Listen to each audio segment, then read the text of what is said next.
In the question, how many ATP and NADPH2 are required for the synthesis of one molecule of glucose during Calvin cycle? அப்படின்னு கேட்டிருக்காங்க.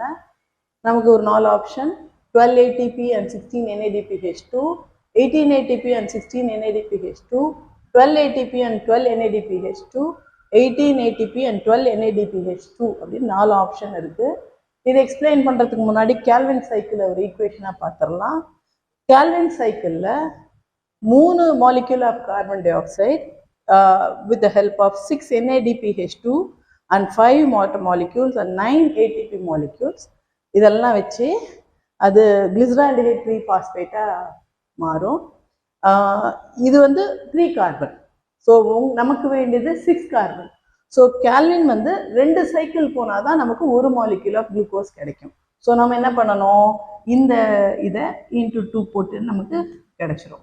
So 6 NADPH2 அப்படின்னா நமக்கு 12 தேவை. ஒரு molecule of குளுக்கோஸ்க்கு 12 NADPH எங்கெங்க இருக்கு, இங்கேயும் இருக்கு, இங்கேயும் இருக்கு.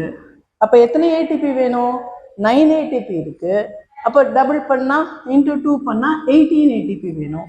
ஸோ இதில் இந்த இடத்துல 18 ATP இல்லை, இங்கே மட்டும் தான் 18 ATP.